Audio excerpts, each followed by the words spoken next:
Welcome back, everyone, to the Whitetail Theories podcast. Today on the mic, I got Cody Younciak, the owner-operator of Field Media. What's going on, Cody?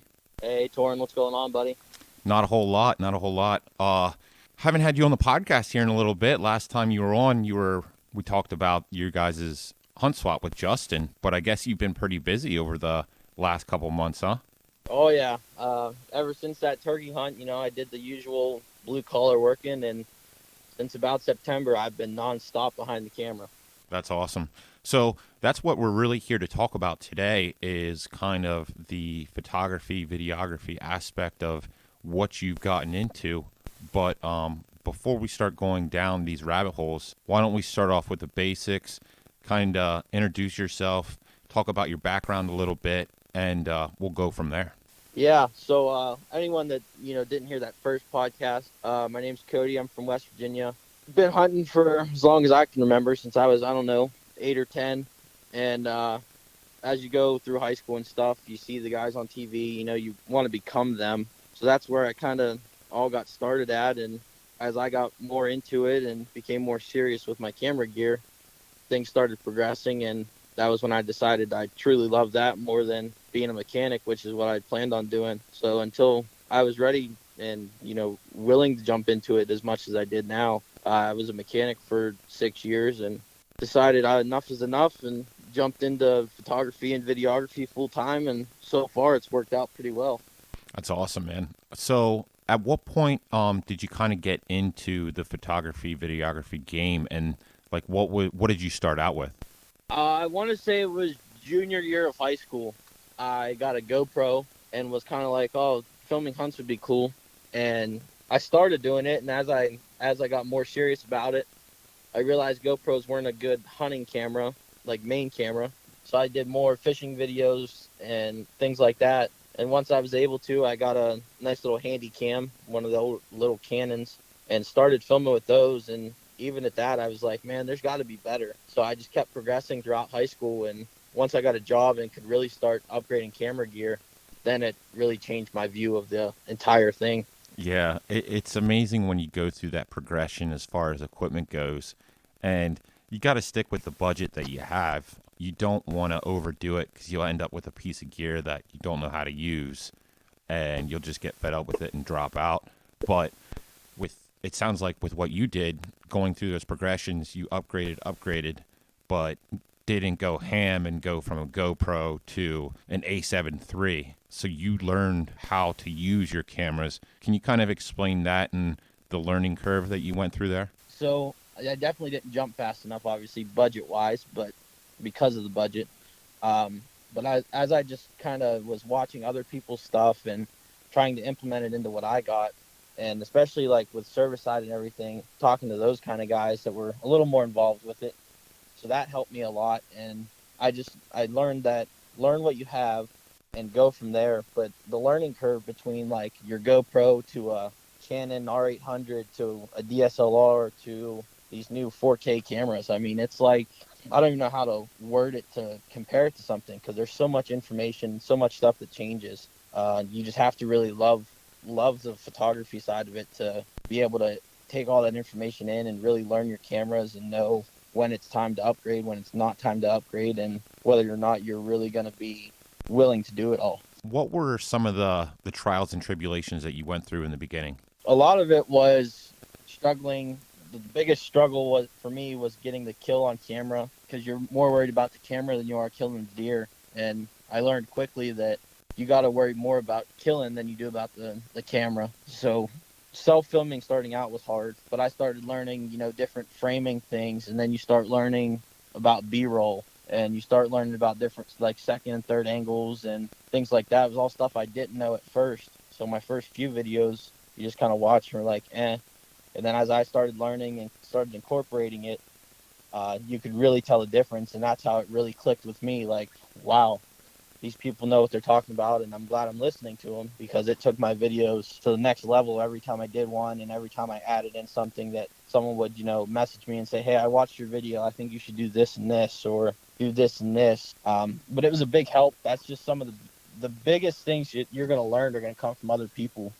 which is why feedback is so important. So important because they're going to tell you what they want to see and things that maybe you didn't catch on to or didn't see yourself. You have to be willing to take the criticism. Yeah, that's a great point. You got to be open minded and willing to see, take people's advice that are watching your video, because you're only going to see it through one lens, so to speak. And these other people that are actually your audience, I mean, they're the ones that are going to actually see how the video or the photo is being delivered to them, and that's ultimately what matters to a certain extent. Like if you're making videos or you're taking photos just for yourself, that's a totally different ball game. But if you're trying to get into it where you want to be on YouTube or you want to make a television series or whatever, it doesn't matter what you like. It matters what the audience likes, correct? Right. Yeah, the audience is your main objective. And the worst part about it is you'll be your own worst critic. So whether it be pictures or videos, you'll look at them or you'll watch your video and say, man, I don't like this, or I think I should change this. But until you get their feedback, what you like doesn't matter because you have to do what they like. Yeah, exactly. Why don't you kind of break down? I'm sure you get asked a ton of questions about, hey, what's a good introductory camera? What's a good starting setup? Why don't you kind of rattle off what you think is a good introductory setup and then break it down into like the different series as far as like, hey, I want to go out and just film my hunts for myself. Hey, I'm just getting into starting a YouTube channel. And then, hey, I want to take this a little bit more seriously and kind of getting into the things that you're doing. So that could get into a lot of detail. As far as getting into it and getting started, I would definitely recommend anyone to get a DSLR. The DSLR is going to give you your photography aspect and your video aspect. And while doing that, you're going to learn so much about a camera between your white balances and your settings, your aperture, your shutter speeds. All that stuff you can do on a DSLR is going to help you go into the camcorder world eventually. And if you're self-filming, just getting started out, I even more would push the DSLR because it's less you have to lug in, it's less you really have to worry about, and it's going to be a lot easier on you and a lot lighter in your pack. And then you have the secondary, third angles. That was like GoPro Tacticam type deal. Those are really crucial, especially starting out, because you're going to see different aspects and you'll see how you move with your camera and your bow and everything, and it's going to help you get better as a camera person seeing that second and third angle. But if you're going to go into camcorders and really advance yourself, the Canon series like the G40s, G50s, those are absolute workhorse cameras. They're great to start out with because they have the auto setting and you can work yourself into the manual settings, and it gives you the touchscreen's real nice, so it gives you a better view of all your settings. But as far as self-filming, starting out, definitely go the DSLR route. And if you're going to get into just being a camera person, I still would recommend starting out with the DSLR until you get the hang of all your different settings. You have the different lenses, and that's going to help you get a better eye for what you're trying to do, video-wise and photography-wise. But I mean, DSLR is definitely where I'd start out as. The Nikons are really good. I shoot a Nikon D5300 right now, and I've used the new Canon R6 for a couple jobs. And the difference between those two is quite phenomenal. But I would definitely, if you're starting out, start with something like the Nikon that I have. So get the hang of how to use the camera and then eventually graduate to the better ones. But if you go straight into using something like the new Canon, you'll be totally lost and you'll give up on photography so fast. And that's not what we want. So I definitely wouldn't recommend starting out top of the line. Start out with an older camera, get to know it, and then graduate from there. Yeah, I 100% agree. So if you're definitely going to take this serious, I would recommend the same thing that Cody's recommending as far as getting into a DSLR. They're going to offer a lot more features at a cheaper price point as compared to getting into a camcorder that's going to have those same features and learn the body. So don't quite worry about the lenses in the first part, learn the body, learn what aperture means, learn how to use your ISO, learn your shutter speed, and learn what those settings mean for different scenarios and where they're applicable. And then that will put you leaps and bounds above a person going out with a GoPro, which isn't, there's nothing wrong with that, but it is just going to, there's no way around it. It's going to put you leaps and bounds, and your footage is going to come out looking better. Yeah, I mean, even some of these cameras, you can get the kit lenses with them, and the kit lens until you really are ready to go to that next level. Yeah, exactly. Like, I don't know so much about the Nikon world, only a little bit, but like you can get some of those Rebels, and they are definitely a very good introductory camera as far as learning the basics of the settings, and you can find them used under $700 easily.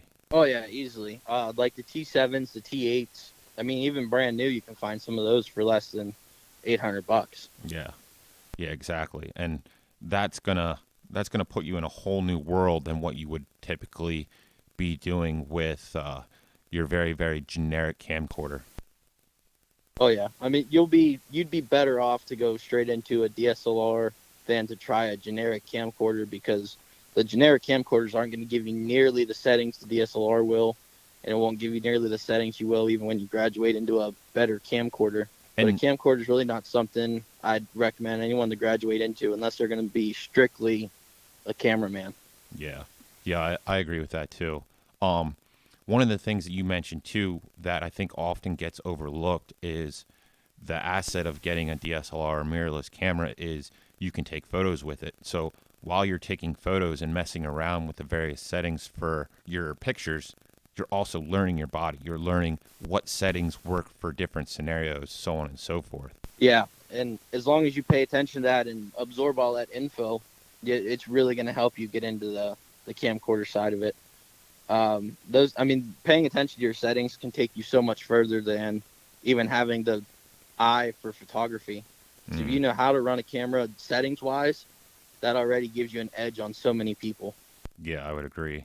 So let's talk a little bit about editing. I don't want to dive into it too much. Why don't you kind of cover that, how you went about learning that? 'Cause I know that's probably, outside of the camera settings, that's probably the next biggest hurdle for people to really jump, is how to go about editing their own videos or their own photos. Yeah, that's a completely separate world. I started out using cheap softwares and just kind of figuring out how to piece it together, and then learning how to implement the music and adding in B-roll and second shots and things like that. And I eventually got the hang of it teaching myself, but you can only go to the limits of your editor, and you have to eventually upgrade your software. So that's when I tried the Premiere at first, and was like, I cannot figure this out, and it just irritated me, and it made me not want to do it. But I stayed focused and kept going with my cheaper editing until finally I was able to go to a class and actually learn how to use Adobe and really learn editing wise a lot more. And that boosted me into something I've never even seen before. I sit at home and edit videos all the time now just to stay familiar with the software, and I try different ideas to see how they'll look and different transitions and different music, and the editing becomes more addicting than being behind the camera, honestly, because there's so much you can do, and it just looks so good when you're done with it that you actually feel a lot more proud of it than you do when you're just behind the camera. Yeah. Yeah, I mean, I pretty much agree. I don't think there's anything wrong with starting out with some of those really generic free programs. But like you said, Cody, you're limited to the abilities of your software. And eventually, if you stick with it, you're gonna go above those capabilities, and you're gonna want to do more. So there are some free software programs out there that have higher capabilities, like DaVinci Resolve. You can get DaVinci Resolve free. I usually always recommend that to people. It's, in my opinion, one of the best free softwares out there that I've found is as close to professional as like Adobe Premiere. But I will caveat it with this: when you get into these higher softwares, the learning curve is extremely steep because there's so much you can do with it. So there's not. Have you found an in between program? Not that's good. Yeah. For a while, I was using a program that was called Filmora, Mm-hmm. and I've actually talked to a lot of people that use it. It was a good software. It did what I needed it to do. But as I started getting more and more into it and saw the smoother transitions from other softwares and the more expanding I could have done with my knowledge through something like Adobe, which is what I use now, I was like, there's no comparison. Like, I couldn't even find something in between. Yeah. And I mean, there's stuff like Final Cut and iMovie and stuff like that, but even those, they just can't compete with what you can do with Adobe. Yeah, I use Adobe as well. But like kind of circling back, when you make that jump to a more professional program and there's just tools everywhere, there's so much more options that you have access to. It can be extremely overwhelming and you just have to sit down, put the time in and piece things together and you'll learn the program. Uh, and like you said, Cody, you have to stick with it because as it updates, shit moves all over the place. Things change, and that can be very, very frustrating. I know when I got out of editing for a little bit, they had updated the software, I think, like 4 or 5 times. And I mean, I couldn't even find where the cut tool was. Yeah, they'll do it a lot too, where you're using it and they'll shut you out of it to update it, and it looks different when you come right back into it. Exactly. So Yeah, exactly. you're instantly frustrated, but I mean, you have to love it to want to do it. And I definitely, if you're gonna get into the editing side of it, I would highly, highly suggest going to any type of editing class just to help you keep your frustrations lower. Because I'd hate for someone to start out on their own like I did and just kind of start losing the want to do it just because they can't figure out the editing when it's really a lot easier than you think. You're just making it difficult on yourself trying to learn. Yeah, no doubt. I totally agree. And I mean, even YouTube videos can be extremely helpful. You kind of have to dig through all the BS, but if you can figure out exactly what you need to look for, that will put you leaps and bounds and make it a lot easier. And then just piece it together.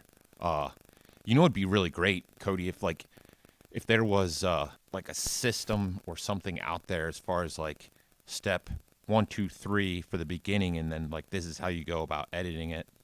Did they kind of do that stuff in your classes? The one class, so I did the film, the hunt, the editing class. Mm-hmm. I did both the field production and the editing, but they broke it down when I did their editing class so well. I mean, from step 1 just to downloading it to your computer, and then step 2 was how to import, and then it was how to make a sequence, and then it was how to cut the clips down or how to shorten them, because there's 5 or 6 different ways you can cut your clips down even. Yeah. So, I mean, every single step of the way, they'd stop, break it down, show you everything, and then you'd move on. But at the end of the day, they go back and they say, all right, let's see how you do this.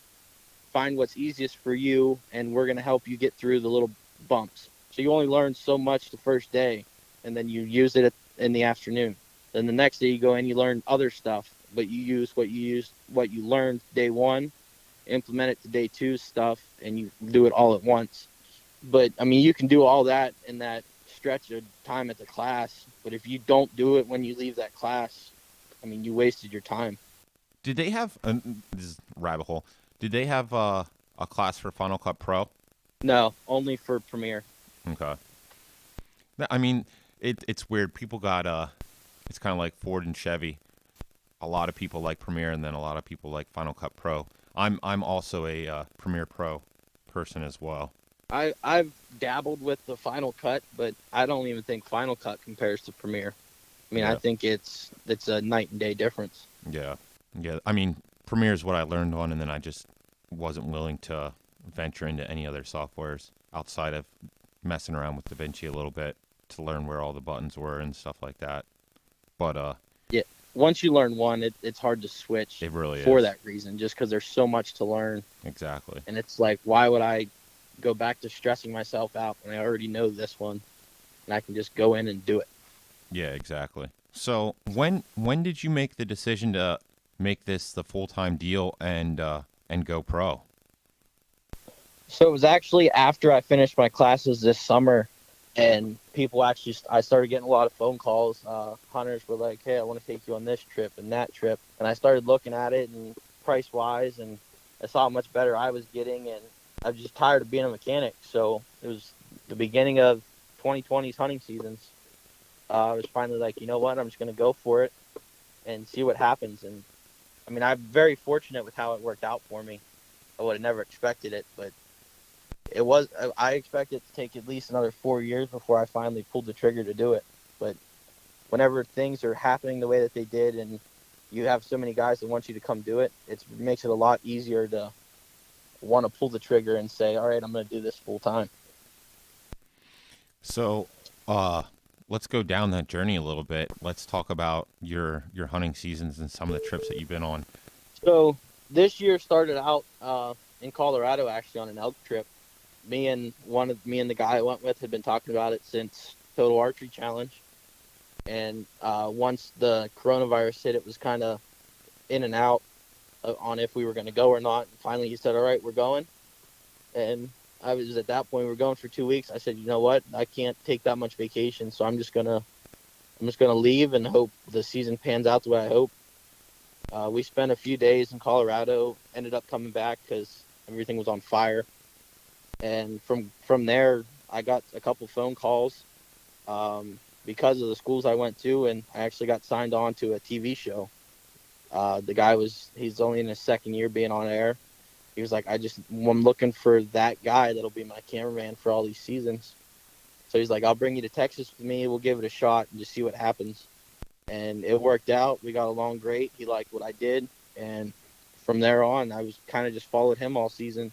It really boosted me, and people started seeing it a lot more. And I met so many people at the different outfitters that, I mean, technically I'm still considered a freelance photographer. So these people were like, well, I want to bring you here and I want to bring you here. So being with the TV show on those certain trips helped me meet other people. And that just helped me keep booking the rest of my season up, Nice. where I really only had the week of Thanksgiving off since September. And Damn. it's just been kind of nonstop since then. So I want to rewind here a little bit. Uh, Before you went to Colorado and the dude called you up, he's like, "Hey, I want you to come with me and film this hunt." Were you nervous? Did you have any reservations? Like, what were your expectations of how that hunt was going to go down? What were some of the issues that you ran into as the photographer and videographer? Oh, I was nervous as hell whenever we did it.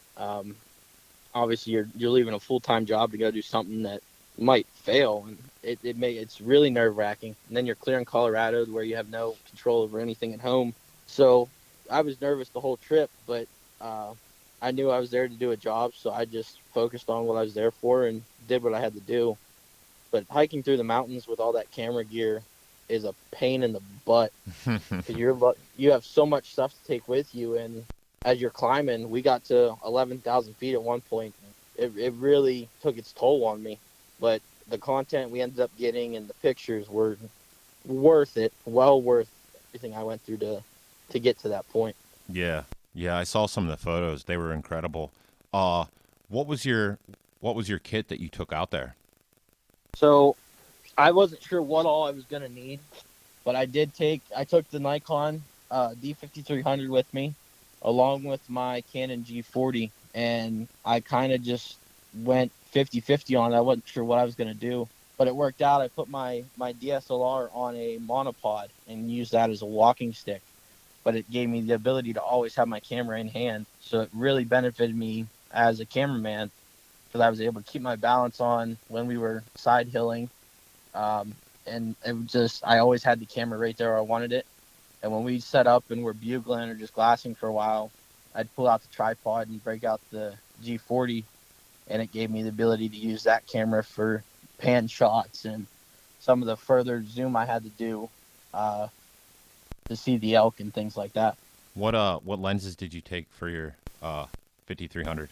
So I have four lenses, and I did take all four. I had an Damn. 18 to 55, an 11 to 16, 50 millimeter, and a 70 to 300. But I used the 11 to 16 and the 70 300 for the most part. Yeah, that's kind of what I've seen is like those two lenses are kind of the most popular for mirrorless and DSLR as far as photography and videoing on on on those style of hunts. Well, hell, Yeah. even in a tree stand, a lot of guys run a 70 to 200. But yeah, anyway, so what was your next trip after that? After Colorado, I went to Michigan and did a bear hunt up there. Uh, that was a really fun trip. It's the first time I ever bear hunted. And I mean, Travis called me. He was like, "Hey man, I'm gonna bear hunt. I finally drew my tag." And I was like, "Dude, I'm there." That first day we hunted, we had some bears come in on us, but it just didn't work out. The next couple of days I was there, so I just kept all that footage, and I'm still waiting on him to send me his footage from the week after when he did finally kill a bear. And that was Travis Uh, Doan from Cervicide, correct? yep, he was like, "Dude, come film this bear hunt for me." I was like, "All right." That's awesome. So I went up there. It was a lot. I mean, it was a lot of fun, and we saw bears, so you can't be upset about it. But Right. just wish he could have got it done while I was there. Yeah. Uh After Michigan, that was when I left to start TV. So that was Texas, Missouri. We've been to Illinois, a couple trips to Florida. I did 2 trips in Missouri, and I came back to Illinois New Year's Eve, and I haven't left since. The outfitter had me stay here, so I'm still jeez. here taking pictures for the outfitter and the family farm and stuff like that. So, this is kind of a little bit of a rabbit hole. I'm just curious. Taking that step back and not being the hunter, uh, what are some of the things that you noticed and learned that you could potentially put in place in your own hunting? Oh, that list could get very long because everybody I've been with has had a different hunting style. Mm-hmm. Um, you can learn so much from just watching other people that are in camp, watching the guys that you're hunting with. Some people they don't want to sit longer than 2 hours. Some people sit all day. Some people are I'm going to sleep in and not go to the woods till 9 o'clock. Some of these guys, when other people shoot deer, they're through the roof excited for them. Some of them are screw that guy. But there's so many different little tactics you can pick up from all the different people and can implement it into your own hunting. But you also have to think about it in your perspective as to where you're hunting at, because you sometimes what these guys are doing here in Illinois won't work back in PA or in West Virginia, or if you're in Florida, it won't work down there. So you have to think about that as well, but you can still implement what they do in your own fashion to make it work in your area that you're hunting. Yeah, no, that makes total sense. I like it's pretty cool that you get to be a fly on the wall and see all this go down and the little nuggets that you can pick up from each individual person that you're engaging with. I mean, that's invaluable information that you're getting. Oh yeah, and I mean you learn a lot too. I mean some of these guys are older, so they've been around the block, a time or two, and you get to hear different stories and hear Mm-hmm. how they used to do it versus how they do it now, and see what's worked for them and what's changed. And some of them they're still using the exact same tactics they used back in the 1980s, and they're more successful than these guys that are using all these new products and the new camos and the new bows, and that is cool to see. Yeah. Yeah, you get into that. I've always preached this fieldcraft versus technology, which wins, and I vote fieldcraft all every day. Oh yeah. Um, there's a guy in camp right now with us that was here in November when I was here the last time, and he just went out to the woods that first evening that he got here. No scent control. It's no, I need to do some scouting on my apps before I go out and this and that. He listened to what the outfitter told him. He went and sat, and the first night he killed a 152-inch buck. Nice. So there was him versus these guys that are out here with decked out in Sitka and everything, with top of the line everything you can buy, fully scent controlled and anything like that, and not seeing deer. So no matter what you do, it all depends on how good you are as a hunter. For sure. Yeah, without a doubt. Can you kind of talk about like so as a cameraman filming a hunter and like it being your job and being paid for it, talk about the relationship that you kind of have to build with the person that you're filming and the nuances of that as far as is there something that you have to do to like break the ice and make that person feel comfortable? How do you go about building a dialogue so that when an animal is coming in, you guys are able to communicate and be on the same page, that kind of stuff? Well, the first thing you have to do is you have to make them you have to make them your best friend. Between phone calls before the job and some other stuff like that, you have to really feel comfortable with that person, and you kind of get a feel for who they are. And once you get in camp with them, whether you've met them before or not, you kind of really have to take the time to get acquainted with them. And if you two can feel comfortable around each other in camp, when you get into the tree stand, that kind of stuff will just come naturally. Um, Most of the guys that I've filmed so far, it's been just like hunting with your best friend. You know, you go out there and you're sitting, and obviously you're just a camera guy, but you're still hunting. So you're on high alert all the time. And for me, it's if I see a deer coming from my side or anything, it's just a quick lean over to whoever's next to me. I'm like, hey, there's a deer coming this way. When he gets closer, I'll get on him and just make sure that I'm ready when you are. But you have to constantly be communicating in the stand, because if that guy's at full draw and you're still following that buck, you have to make sure that he knows you're not on him yet, or if you're on him, as soon as you get on him, you got to tell him so he can shoot him. Is is there any like tips and tricks that you have learned just through your season of building that repertoire with the hunter? Like, You have to. do you take them out to the bar and get them a couple drinks, get them loosened up, and BS with them or stuff like that? I personally haven't done that. Most of it's just you just got to be yourself. Act like it's just another guy in camp. For that first night, if you want, just forget about your camera and say, "Hey, man, I'm here to be your friend. We're gonna hunt this hard, and I think we're gonna be successful." And once you kind of break the ice, because I'm usually the one who has to make that first intentional move, and once you break that little bit of a barrier there, if it's the right kind of guy you're compatible with, it's like it comes naturally. But that's, I mean, for the most part, that's how it's been. It's just been a natural connection, and once you break that barrier, some of these guys are a little bit harder. You got to kind of be funny about it, but a lot of everyone's different, so you kind of have to get a feel for the person. That's the important about phone calls before the trip. Kind of get a feel for who they are, um, kind of check out their social media, things like that. And my biggest thing is, like, I'm a mechanic, so I swear a lot, and I try to keep it clean at first until I see what kind of person they are.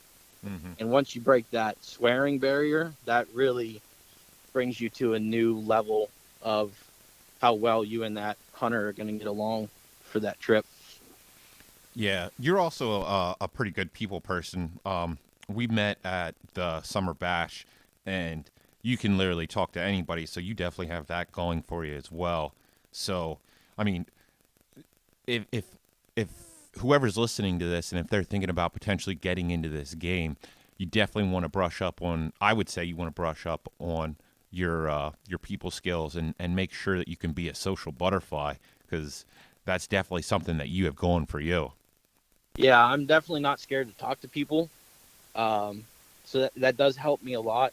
And I think once people see that kind of person in camp, it eases them up to where they do the same thing. And I mean, a lot of it is just you're just being yourself. If you can be yourself and be around these guys and not really care what they think about you, that helps too. But as a cameraman, you have to make it about them, and you got to remember not to be all about you. I actually had a big wake up call in one of my classes, and they were talking to me about how some things can come off real cocky that you do and things like that. And I mean, two words can fix most of that, and it's just stay humble. Just be true to yourself. Don't try and be the star of the show. You're behind the camera, so you just got to be that down to earth, humble guy, and just be everyone's friend. Other than the basically scenarios that you go through as far as trying to get on animals, weather, that kind of stuff. What are some of the trials and tribulations that you've gone through this past season? A lot of it's budgeting, travel wise. So that's, because some of these trips are last minute on deciding if you need a cameraman or not. And then you go into, well, crap, can I find a flight? Can I drive there fast enough? How am I going to do this? How am I going to afford the gas for the trip before I get paid and this and that? That's been the majority of that's been the majority of most issues is the traveling aspect of it. And I'm sure COVID probably didn't help. Oh no, COVID made everything harder. That threw a big loop into a lot, and actually a lot of trips got canceled because of it. Certain outfitters were like, "No, we can't have you in here," or, obviously flights were really, really difficult to get. So driving became the ultimate option there for a while. So you have to be able to allot yourself a lot of extra time for that. When the spur of the moment hunts happen, it's especially driving, you're like, God, how am I going to make it there in time? I did a couple trips back to back, and it gets really dangerous. I bet. Yeah, from just pure exhaustion. Yeah, I mean, it's nonstop. And for me, it's a lot of times I am the first one up and quite often the last one to go to sleep between dumping footage onto hard drives, and some of these places I've done some quick photo edits and stuff just to have it for social media the next day. And it's 11, 12 o'clock at night sometimes before you go to bed, sometimes even later, depending on where you're at in camp and how much you have to do.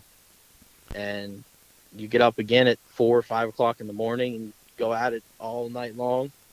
And it really wears you out. And then with the back-to-back trips I did, it just absolutely killed me.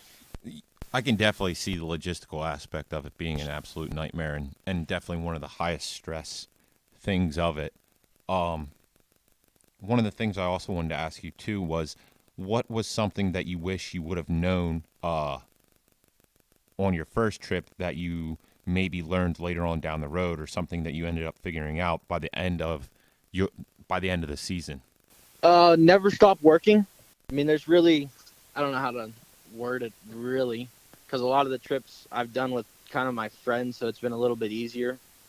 But you can't always rely on other people, because there's some jobs that you're relying on someone to go through with something, and that you talked about on the phone before the job started, and then it falls through, and you kind of get screwed when you get to where you're going because you were relying on them for that part of it, and when that falls through, it kind of screws you because you didn't plan on that before the trip.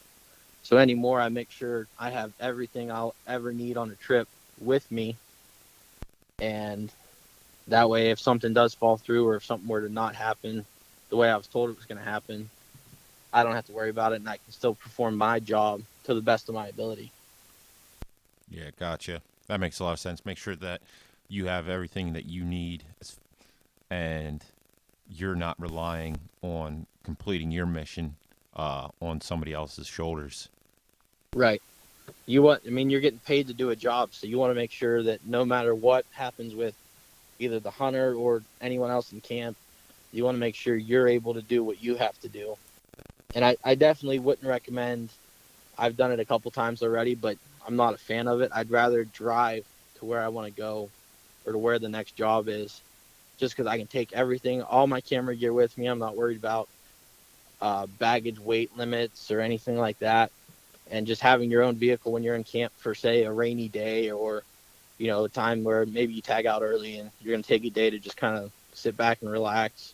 It's nice to have your own vehicle to go do other things that are around. Yeah, that's a good point. Take a load off.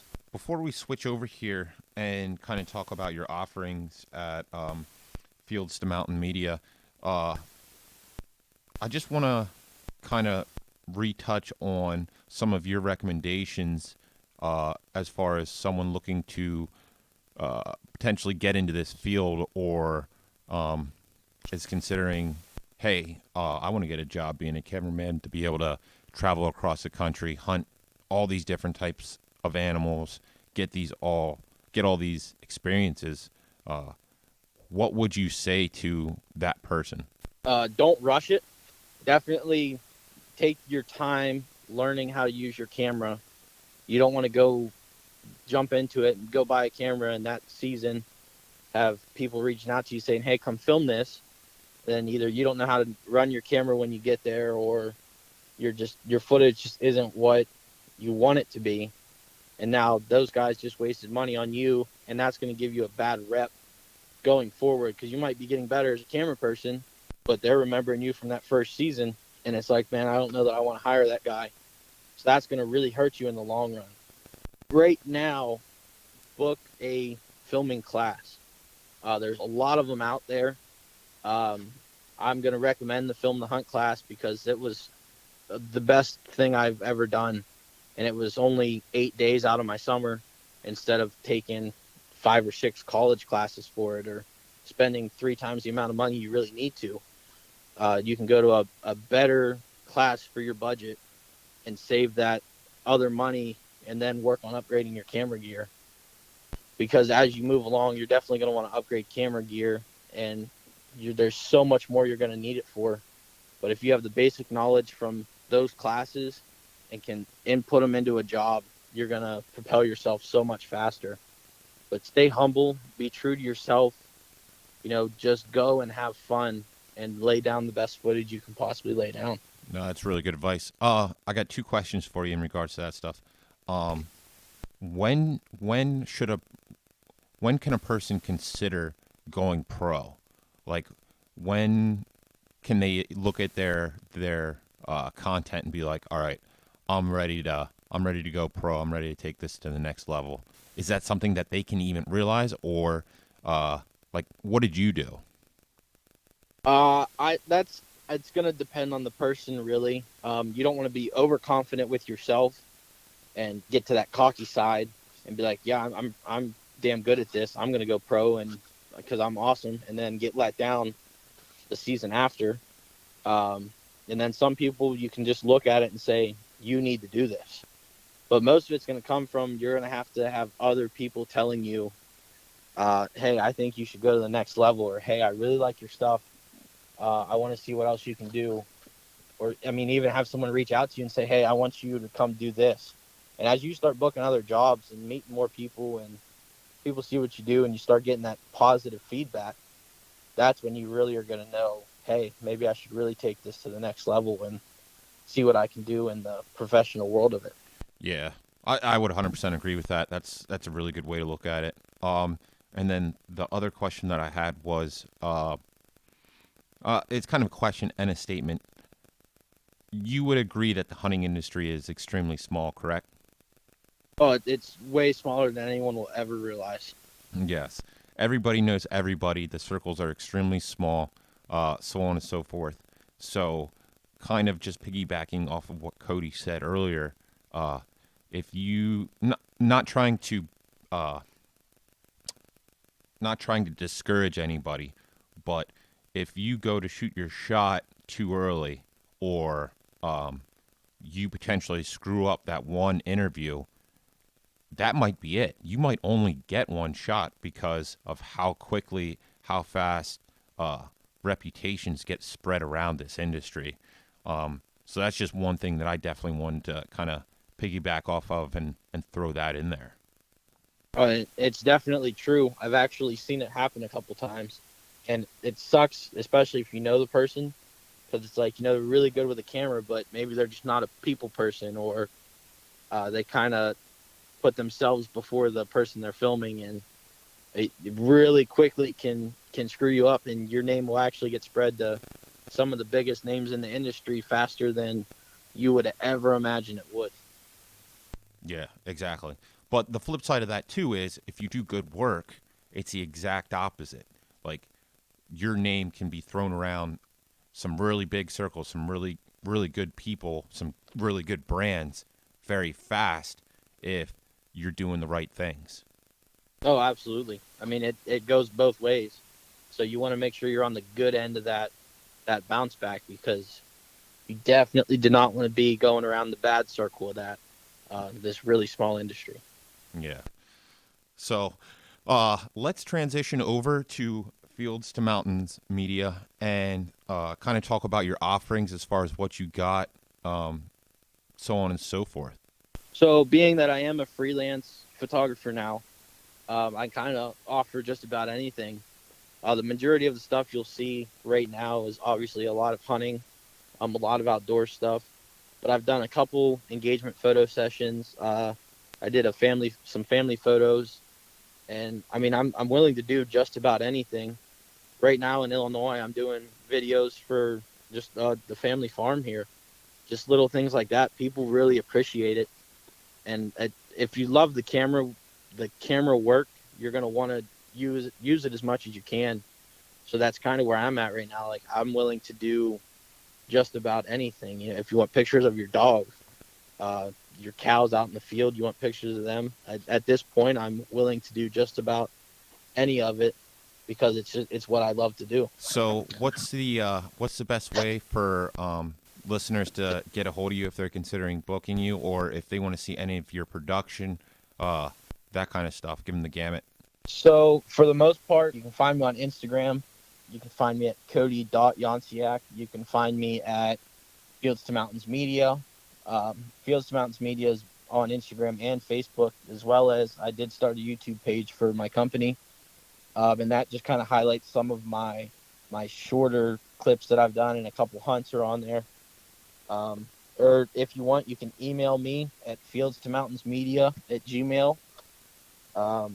There's that option too. For the most part, most of my business has come from phone calls or Facebook Messenger. But I mean, anywhere like that, you can reach out to me, and I'll talk to you for as long as you want to talk, however many days you want to talk, and we'll get something set up, whatever it may be, and get you on the schedule and get you put in there and get you done. Yeah, absolutely. And Cody's also an editor for Cervicide, so if you got some videos, some hunting videos that you need worked on, or you have photos or something like that that you want tuned up, you can send them over to Cody, and he can work on those for you for a nominal fee if you're a Cervicide member. So don't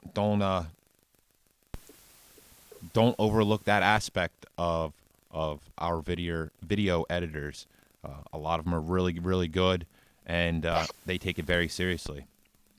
Yeah, and I tell people all the time, I meet a lot of guys that sell film, and I'm like, listen, call me. I will gladly edit your video for you whenever I'm just sitting at home and a little bit off time I have.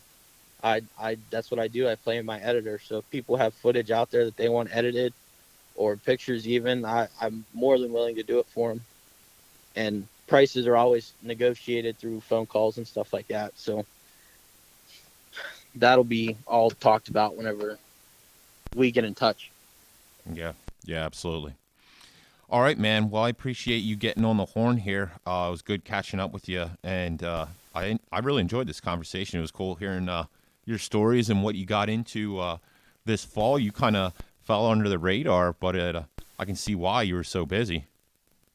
Yeah, I've gone pretty much MIA on most places, but I've been nonstop back and forth. So I try and post when I can and keep up with whoever I can, but a lot of times it just isn't easy.